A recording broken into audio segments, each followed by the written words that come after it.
I'm sitting on gold, literally. Welcome to this episode of Constituency Talk. Natural resources are supposed to benefit those in the community where they are found. Honorable Hon R R Nyathi has drafted a model that does exactly that.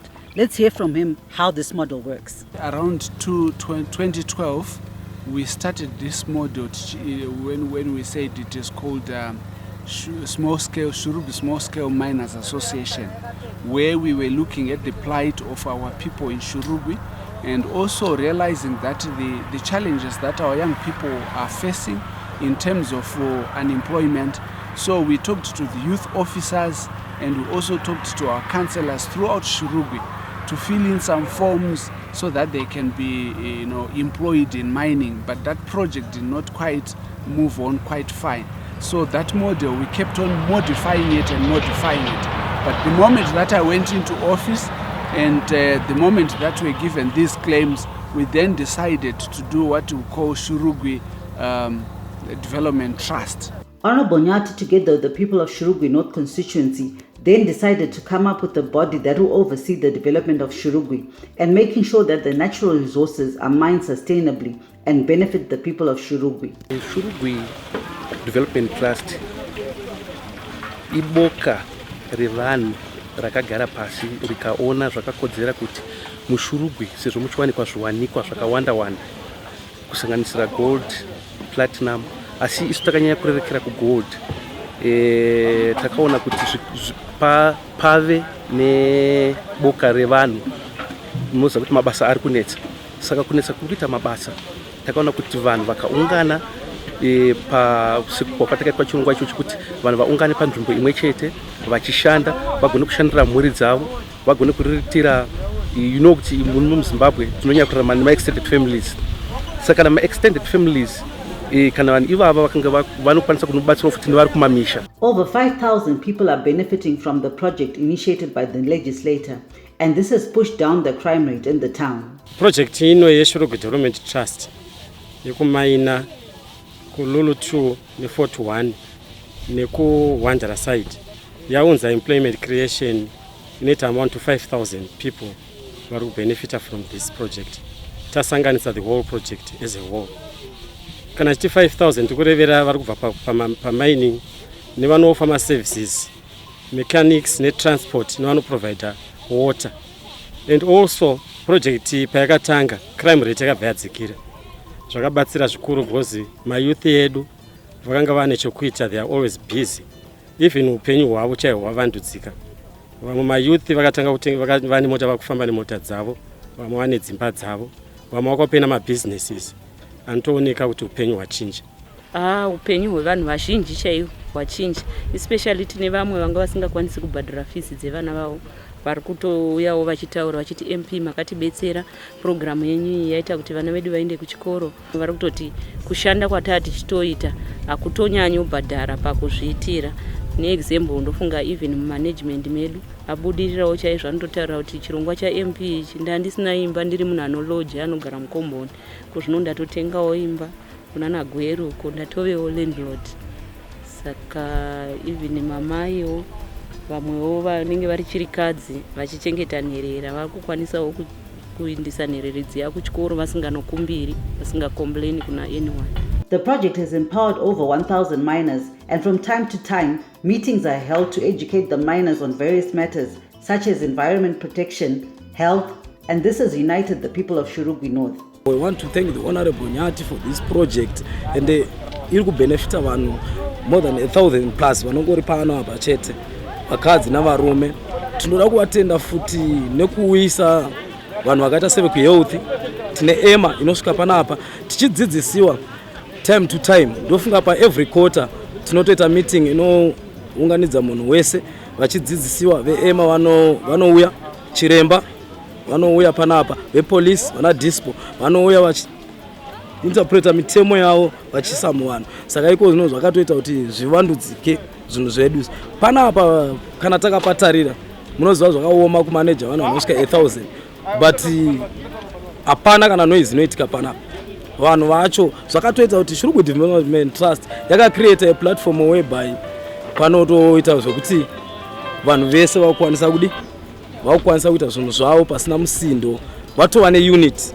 The president of the Zimbabwe Miners Federation, Ms. Henrietta Rushwaya, applauded the gesture by the mining company that gave the people of Shurugwi the claims and urged other National Assembly members to take a leaf from what Hon R R Nyathi is doing for the people of Shurugwi. Such an initiative actually helps the local community to be upheld financially. It also helps the local community to also be in a position to contribute to the fiscus through their contribution to the gold retention to Fidelity. As such, the small-scale mining sector is quite upbeat with such an initiative. And when you look at the gesture from Falcon, especially in the gold sector, it should be emulated by other big companies before the time is nigh where government is now going to employ the use it or lose it policy. So this is a good gesture, it's a noble idea, and we're quite happy to have a local leader in the name of the local MP, Hon R R Nyathi, who has actually taken it upon himself to ensure that the local community benefits. And there are certain MPs who are operating within their areas where if they are given such parcels by the big mining houses, they tend to use those claims to benefit themselves as individuals. Hon R R Nyathi is also looking for investors to invest in his constituency with the much needed infrastructure for mining. We find out that Zimbabwe is really open for business, and actually Shurugwi is a very nice place to come to invest, and we are very happy to get business with from the local MP. So I think we can definitely to do a good business here, and we think in the future we can invest a lot of people to come here to invest. Hon R R Nyathi is happy with the peaceful environment prevailing in this sector and the way the people are conducting their business. We are employing so many people, but there is a lot of peace and harmony in the way that these people are interacting with each other. And I want to tell you that every month we are yet to get specific statistics, but we have remitted much gold than ever that has been remitted in Shurugwi. So it's a very good and a working model. The miners would, however, want to see the government coming up with policies that empower the small-scale miners. So this is a purely mining town. We have our challenges in mining which are related to policy in terms of artisanal miners being empowered more, and I think programs that should be availed to equip small-scale miners to ensure that they produce more. I think we are one of the biggest producers, and we are contributing a lot to the gold production in the country at the moment. And I think government, in terms of policy change, they also need to look at us as Shurugwi, obviously through Hon R R Nyathi, to ensure that we are capacitated to contribute more to gold production. We take a short break. When we return, we talk to the miners.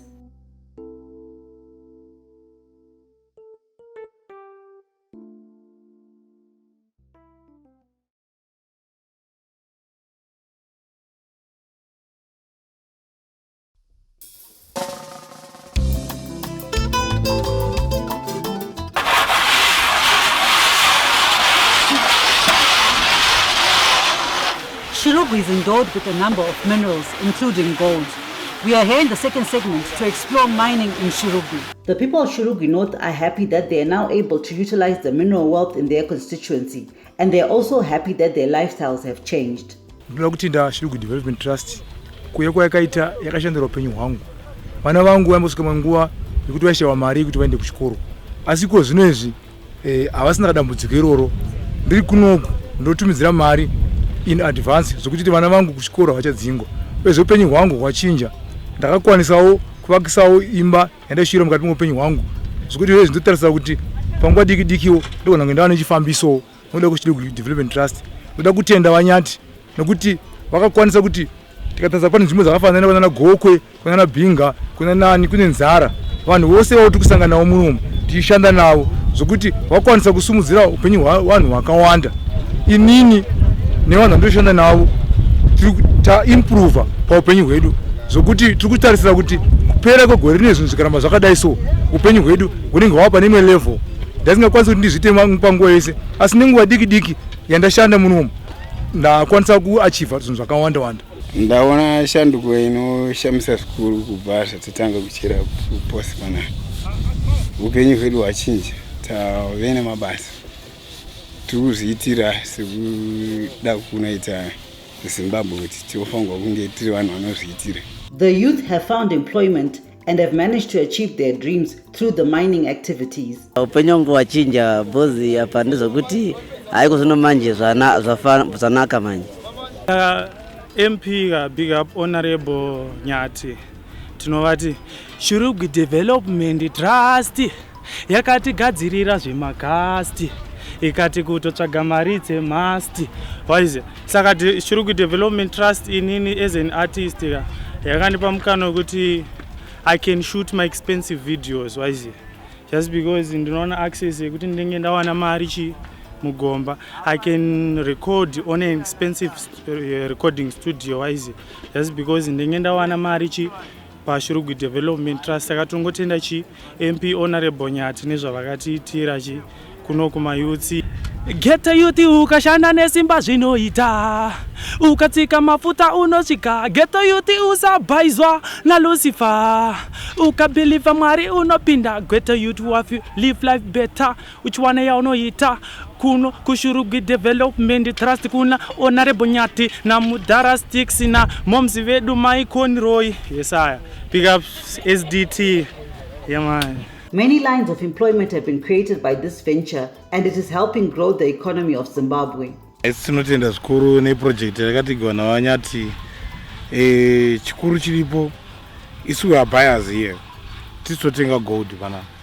Saka iproject yakauya ndobva watidanawo kuti totenga gold tikuindisa kufidelity tikukurudzirawo vamwe titawana vanhu vakawanda vamwe vanoshandira company yedu isusu vanenge vachibetserekawo saka totenda zvikuru neiyo nyaya. The women of Shurugwi North have also joined the bandwagon and are benefiting from the mining of this precious mineral. Upenyu hwedu hwachinja toda kutotenda MP vedu vekuno kuvaNyathi vakadotiitira zvakanaka nekuda kuti maini yanga ishanda payakativharira saka yezvinezvi nekuda kwelulu MP vaNyathi toda kuvatenda tizotovatenda sei. Zvinhu zvatakanga tichitongoshuwira taitozvishayiwa saka kubva patakatanga kuve panapa patrust yatakaitirwa naMP wedu nhamo chaidzo chaidzo hatichatombodzizivi kana kuti mafuta ari kuita $60 hatizvizivi maschool fees tiri kubetserekana zvisingamboiti tifaindi kuti pazuva togona kutoendawo kumba kana tine ma200 bond saka zviri zvinotibatsira izvozvo saka toda kutotenda kuti chirongwa ichi dai charamba chingoenda mberi especially mamai emucommunity yedu ine Shurugwi vamwe vanotobva kunana Gweru vachibetserekana saka toda kutenda kuti MP vakatiitira. The women have shown that no job is meant for men and are contributing to their family's income. Kuchera basa iri ratibetsera pakuti iye zvino hatichanyanyi kutambura hatichachemi tigere nekuti iye zvino vanhu vanoti zvinhu hazvikwani asi kwatirisu tinodoona kuti zviri nani nekuti basa irori rinotibetsera zvizhinji vana kuzvikoro kudya mumba kupfeka nekugara chaiko kubisa mari dzemarendi hazvinyanyi kuotiremera semunhu akagara uye kuitawo basa rainzi rechirume ndoraro vakadzi nevakadziwo tavemo zvinhu zvakatinakira zvizhinji nekuti izvozvi varume vacho tinotoshanda navo tichingoita zvinhu zvimwe chete saka hapana chakambosiyana. Mukadzi nemurume 50-50 tese tinoenda kubasa tinosangana manheru tosanyanisa mari tangira ipapo chirava manheru epinda kumberi saka zvinhu zvekutotiraramisa tikwanisa kuritira vabereki vedu kuendesa vana kuchikoro neso kuti tionewo kurarama tichibetserawo hama dzedu dzinenge dziri kunzvimbo dzisingakwanisiwo kuuya kuzoti vazoserengenda vari nzvimbo imwe.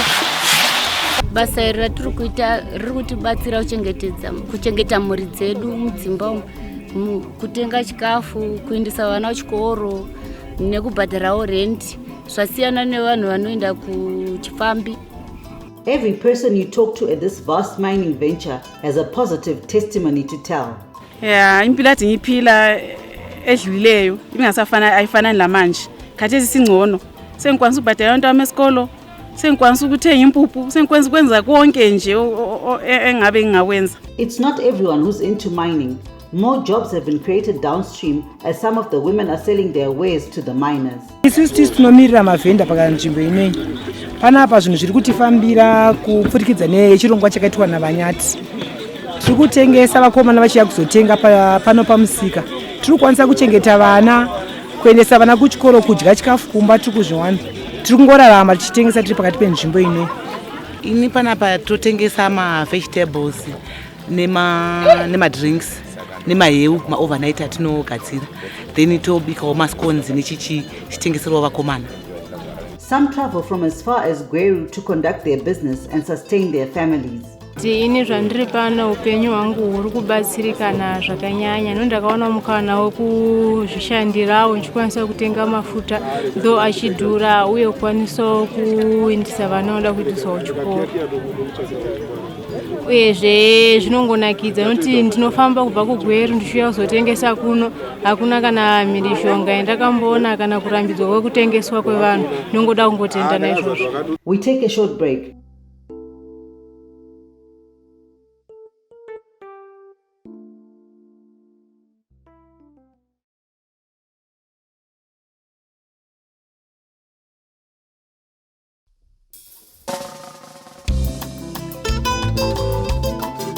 You cannot talk about artisanal mining without talking about Shurugwi.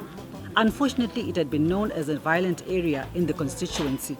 But due to the interventions by Hon R R Nyathi and other stakeholders in the industry, this violence has gone down drastically. I think Tumkatarisa way back, I think around about September, October, November 2017, surely Shurugwi was not a very nice place for anyone to be. Because if you take statistics that are on the ground, mwakatarisana nechipatara chedu chinotaura kuti muna September 2017 kwakanga kuine vanhu vakavhakachira chipatara vakanga vakatemwa nevanhu vakanga vakabayiwa nemapanga about 244 just in Shurugwi. And by November it had gone slightly down to about 220 people. So takabva tatanga kuita an exercise yatakatora major streets edu emuno muShurugwi, mapurisa na vanoshanda ku army intelligence, ku president's office, the DA's office and so forth. And then we started talking about these issues and how we can cut my issues of violence in mining. But thereon, because we kept on talking to our people, tichivaunganidza pese petosangana pamisangano either ndeye political or ye development, we conscientized them to understand that violence haibhadhari zvachose. The meetings that he regularly holds have helped push down the rate of violence in the town to almost insignificant levels. Violence rate is gone for the past maybe 6 months or so. Coming this side, it's almost zero, unless kana paine munhu arwa hake nemudzimai wake kumba kwake. But kuma artisanal miners, kuma established miners, we have not noticed now vanhu vari kutemana nemabhemba, which we think kuti it's really paying. We had a meeting where we also called in our dispo vamakusha and vakuru vemapurisa veema vekumabhenki and all other stakeholders kuti vaadrese vanhu vedu pamatters concern their health, violence and so forth. So this is an ongoing process that we have once a month, once a quarter. We meet our people and we conscientize them, and we are very glad that it is just the notion that is there kuti vanhu vekubhindura kana vangu from all over angoona munhu aine bhemba anongoti maShurugwi, because vanhu vekuShurugwi ndo vakatanga ari mabhemba. But we are now as clean as that clean. We no longer witness any of such things and violence in our area. The miners also attributed the decrease in cases of violence to the education they received from the government departments, the police, and the meetings they have held together with the local legislator. Na honorable 2016, 2017, September, October, November. By that time, papa ni mining activity angari kuanga kanyanya. But from that time, takawana advice. Yakatakambwana from police, nikususanga sauna MP. yakazoita kuti maresi iwawo adone from 200 something kusvika iko inondonga varataura vakati hakusisina macases anoripoti wakadaro through the influence of him nemashandiro ate tichiita navo nemapromises avane vachitipa emadevelopments avane vachiita in terms of mining saka vachitipromisa zvinhu zvakawanda zvekuti tiinde mberi nemining. The artisanal miners also attributed the battering of their image to the people who come to mine in their town. Mashandiro watoita isi tongoramba tiri muno muShurugwi medu kunozoita vamwe vanozoshandisa mazita vari kuzhe vaiti mashurugwi ichikoramba ingoti pachichemo kuna baba vedu sezvatiri kuita izvi kuti tokumbirawo pekusevenza saka patombiwawo mazita tirambewo tiri vana vakanaka tisashandiswa kuti mashurugwi akashata. Uya kune vanhu vakasiyana-siyana kuno vasingazi mashurugwi ose handiti kuno vanogona kubva kunana bhikita kupi nekupi handiti but ka munhu ava kuno kwanenge akunzichi munhu wose muShurugwi handiti saka kazhinji kainaipo yati tikatotarira vanhu vane vaitova pamwe vachivadaro vanogoima mashurugwi but vasirichi mashurugwi munhu unogona kubva kuchimani-mani kuti munhu ongotaura shona sei andotaura anongonzichi muShurugwi zvakafanana nekumabasa kwatomboshandirako aweko kune vanhu vanobva kunana kwekwe kadoma kupi munhu anongotaura shona andotaura sei anongonzichi muShurugwi andikuona dei vachitarira kuti ivo vaone kuti right pane zvaitika izvozvo vakanoibudisa chiro zvitupa izvozvo zveshuwa muri vekuShurugwi panogona kuwanikwa munhu ane chitupa chekwamutoka. Tiri kuita mameetings navo vachipinda muvanhu vaifamba kudhansiti ako vachitaurira vachida kuti vanhu vaite maprojects vanomaina vachimaina mamai vanoitawo zvekudiringira vachiita zvavanoita saka izvozvo nyaya yekuurwisana yemabhemba yakadari hakuchisina. We hope other artisanal miners can learn from Shurugwi artisanal miners. Mashurugwi muriko here. Honorable Nyathi continues to urge the miners to invest so that they can explore other channels later in life. Toda kuti mungomaine for a short time, then start thinking about other things and start investing. Andimuzwa kuti takatotaura kudhara necity council kuti vatipe mastands ekupa vanhu vedu and so forth. We expect kuti kana utoita mari yako wotobva waita ma-investments ari heavy kuitira kuti mangwana paunozotadza kuenda kumaini but zvawakainvesta zvakukuraramisa kusvika uchinodini uchinochembera uchinofa. This is what we want. Ina handidi kufamba nevarombo ndofamba nevapfumi nokuti kana ndikatambura nongoti bamnini mamati mira ipapo mudhara. Even the miners are now conscious about taking care of their environment. We have to create a platform to communicate, especially panoitika such an event, to communicate, to it as a brand, it is zvakachengetedzeka sei. Tombogara pasi toronga pachedu, toona kuti tingaprotecta sei. We've come to the end of this episode of Constituency Talk, where we're in Shurugwi North, exploring the mining initiatives in this constituency. Call us to come to your constituency too. Meanwhile, happy viewing and stay blessed.